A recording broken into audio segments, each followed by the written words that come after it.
Evangelio según San Marcos. Se le acercó un leproso a Jesús para pedirle ayuda, y cayendo de rodillas le dijo: «Si quieres, puedes purificarme». Jesús, conmovido, extendió la mano y lo tocó diciendo: «Lo quiero, queda purificado». Enseguida la lepra desapareció y quedó purificado. Jesús lo despidió advirtiéndole severamente: «No le digas nada a nadie, pero ve a presentarte al sacerdote y entrega por tu purificación la ofrenda que ordenó Moisés, para que les sirva de testimonio». Sin embargo, apenas se fue, empezó a proclamarlo a todo el mundo, divulgando lo sucedido, de tal manera que Jesús ya no podía entrar públicamente en ninguna ciudad, sino que debía quedarse afuera en lugares desiertos, y acudían a él de todas partes. Hola amigos y amigas. Se cuenta que un cura católico, un pastor protestante y un rabino judío quieren saber quién de ellos es mejor en su actividad, en su trabajo. Y entonces deciden que la forma de hacerlo es internarse por separado en un bosque lleno de osos, y entonces tratar de convertir a cada uno de ellos, dicho y hecho. Después entonces se reunirían en el mismo lugar para valorar lo ocurrido. Dice el cura: «Cuando encontré al oso, le leí el catecismo y lo rocié con agua bendita. La próxima semana hará su primera comunión». Luego le toca el turno al pastor y dijo: «Yo encontré un oso y le prediqué la palabra de Dios. El oso quedó tan sorprendido que dejó ser bautizado, que dejó que yo lo bautizara». Ambos entonces le preguntan al rabino, que estaba tirado en una camilla con todo el cuerpo enyesado. Y entonces el rabino dice, pensándolo bien, quizá no debía haber comenzado por la circuncisión del oso. La conversión es un camino personal que no se puede imponer, es una búsqueda personal. Si pretendemos imponer la fe, entonces podremos obtener, de hecho, malísimos resultados. Estamos en un evangelio en donde se nos habla de la lepra. Y por eso podríamos recordar aquel tiempo que hemos vivido, que fue el tiempo del coronavirus, donde teníamos un distanciamiento social para tener un punto de comparación con lo que viven los leprosos en el tiempo de Jesús. Recordemos, en aquel momento se nos llevaba a veces la comida, algunas personas le dejaban la comida en la puerta, en la ventana, estábamos totalmente aislados. Bueno, lo que nosotros vivíamos en nuestra casa, los leprosos lo vivían en sus cuevas, en sus grutas, donde ellos vivían, fuera de la ciudad. Y de hecho vivían todos juntos ellos para ayudarse entre ellos. Y alguien, diríamos, con bondad les llevaba la comida, normalmente un familiar, y se la dejaba lejos porque no podían entrar en el lugar de los leprosos. La lepra, una enfermedad que ya es curable. Jacinto Convit, un venezolano, fue el creador de la vacuna contra la lepra, y en el año 1987 entonces recibe el premio Nobel este buen señor. Si nosotros pensamos en la lepra en el tiempo de Jesús, pensemos nomás unos años atrás, con el SIDA, lo que sucedía unos 30 años atrás, lo que sucedía entre nosotros. Sanar a un leproso en el tiempo de Jesús equivalía a resucitar a un muerto. La sanación del leproso era la prueba de que el Mesías había venido al mundo. Esto, está basado en el profeta Isaías, capítulo 35. En los capítulos 34 y 35, estos capítulos cuentan cómo Dios, Yahvé, regresará a los exiliados redimidos a Jerusalén. Y entonces el signo de la llegada del Mesías es que los leprosos serán curados. La primera parte del Evangelio de hoy se refiere al hecho de la curación del leproso. Y en realidad este leproso no le pide la curación, sino la purificación, es decir, la posibilidad de regresar a la comunidad, de regresar a Dios.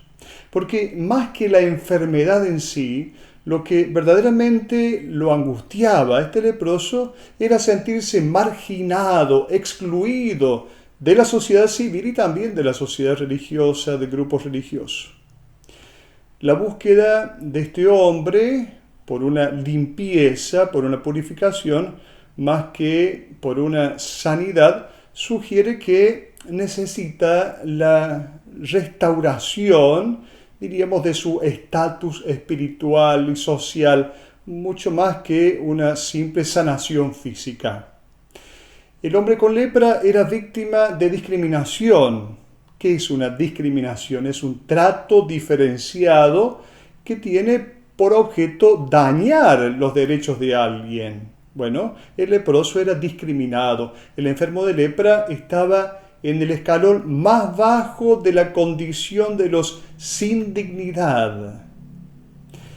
¿Qué hace Jesús? Extiende la mano y lo toca. Extiende la mano y lo toca. Frente a un leproso había que estar por lo menos a 50 pasos de distancia. Jesús se acerca, lo toca. Dios en el Antiguo Testamento extiende la mano también, pero en el Antiguo Testamento Dios extiende la mano muchas veces para castigar. Jesús entonces, contrariamente, extiende la mano para curar.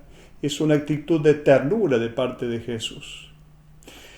El contacto físico con el leproso es importante. Jesús le deja que se le acerque y lo toca. Recordemos que el tacto es lo que más acerca, es el mayor signo de confianza. Nosotros podemos hablar con una persona, podemos mirarnos con una persona, pero el signo de la cercanía, de la confianza, es cuando finalmente hay un acercamiento justamente a través del tacto. El tocar es señal de confianza y de acercamiento. Lo que toca hoy el corazón del hombre, ¿qué es? Lo que toca es la palabra de Dios. De hecho, ¿cuántas veces decimos, esta palabra de Dios ha tocado mi corazón? Aquí hay un cambio total del concepto de Dios. Un Dios que al principio, en el Antiguo Testamento, muchas veces aparece un Dios lejano. Aquí entonces en Jesús Dios es cercano, Dios es accesible. Al comienzo de su vida pública, en el momento del bautismo, Jesús ha demostrado encontrarse perfectamente cómodo junto a estas personas impuras. Diríamos que Jesús no ha tenido nunca miedo de ser contaminado por los pecadores. ¿Cuántas veces lo insiste el evangelista Lucas, por ejemplo? Jesús se sentó a la mesa con los pecadores, comía con ellos. Es que la luz es siempre más fuerte que la oscuridad. Y en Marcos vamos a ver a Jesús tocando, acercándose a la gente que podrían, diríamos, ritualmente contaminar. Una mujer con hemorragia, por ejemplo, un cadáver, los gentiles, los espíritus inmundos. En cada situación Jesús va a transmitir su santidad, y esta santidad que Jesús transmite es sanación. No es que Jesús queda pervertido o queda impuro por haberse metido en este fango de la condición humana frágil. Se creía en tiempo de Jesús que si un sacerdote, los sacerdotes del templo, si un sacerdote tocaba a alguien que había tenido contacto con un muerto, por ejemplo, ya diríamos, no era que su santidad lo purificaba, sino que quedaba este sacerdote impuro. En Jesús no sucede esto. El leproso era considerado un muerto viviente. ¿Y qué sucede con los muertos? Deben estar afuera de la ciudad. Por eso los leprosos estaban, de hecho, afuera de la ciudad. La lepra era considerada la hermana de la muerte. Y la lepra era, en aquel tiempo, incurable. Y el leproso es la imagen del hombre pecador, es una imagen. Y se pensaba que Dios lo tenía distante, se pensaba que Dios repudiaba a esta persona que había contraído la lepra, se pensaba en ese momento, habría contraído la lepra por alguna culpa personal. La lepra es signo de la insensibilidad que provoca el pecado. El pecado va como pudriendo el cuerpo. Diríamos, es lo que hace la lepra. La lepra es el signo, diríamos, de los miembros de nuestro cuerpo que empiezan a estar afectados negativamente. Y para nosotros hoy la lepra representa nuestro límite. Son las sombras que tantas veces nos cuesta aceptar. Es aquello que nos impide relacionarnos con los demás de una manera sana. Esa es la lepra. Soy leproso cuando pienso que no merezco que nadie se acerque a mí, ni siquiera Dios.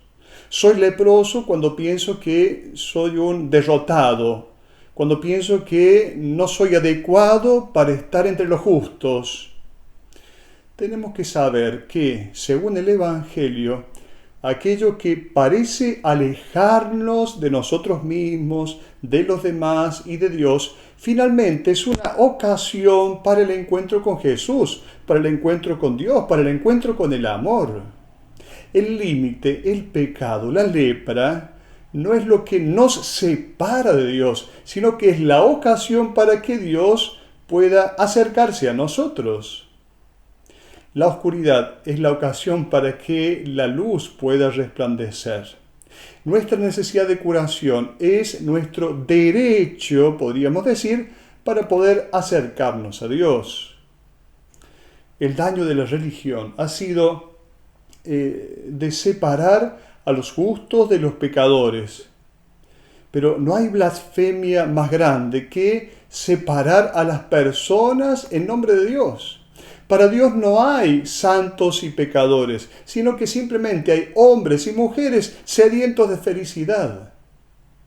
Pensemos a quienes hemos dejado afuera como comunidad cristiana, afuera de la ciudad como a los leprosos. Un cierto modelo de iglesia ha dejado afuera a quienes piensan de un modo diverso, por ejemplo. Hemos dejado afuera a las mujeres que, por ejemplo, en un sínodo tenían voz, pero no tenían voto. Hemos dejado afuera a las personas homosexuales, a las personas divorciadas. Hemos dejado afuera. Pero Dios no es un juez severo.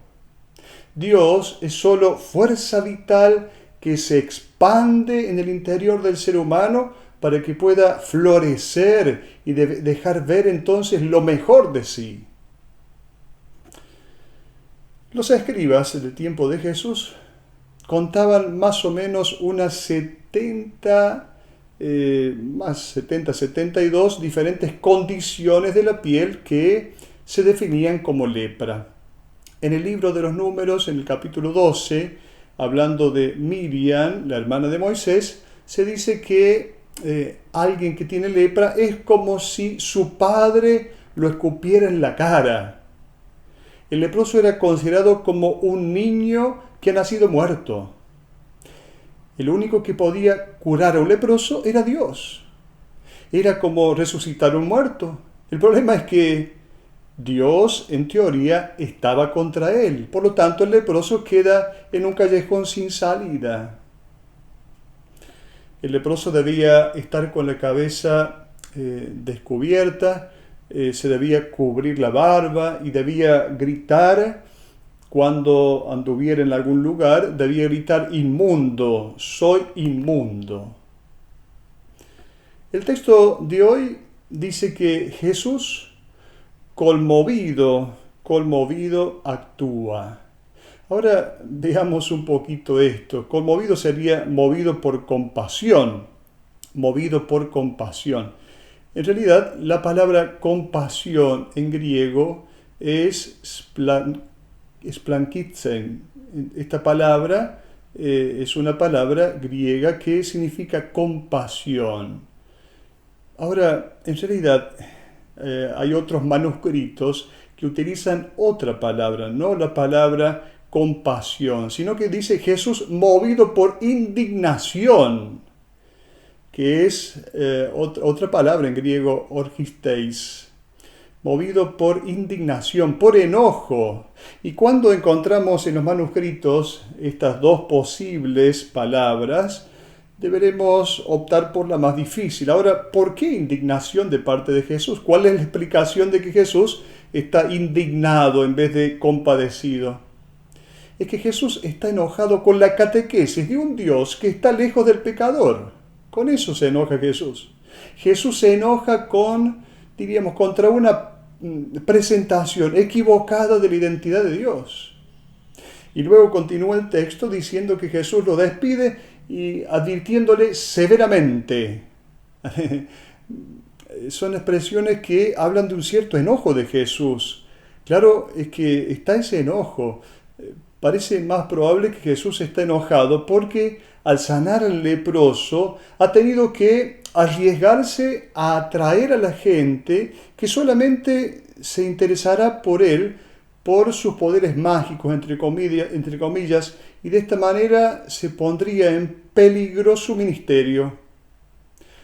Y finalmente Jesús lo despidió, literalmente lo echó. Es decir, lo expulsó de la mentalidad de un Dios apartado de los hombres. Como si Jesús le dijera, ¿cómo has podido creer en un Dios así?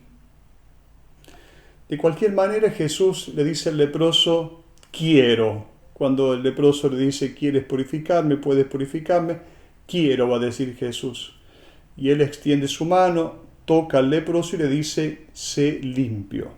Su palabra no es como las palabras, diríamos, de los escribas. Su palabra tiene poder para hacer lo que dice. Cuando Jesús habla, Dios actúa.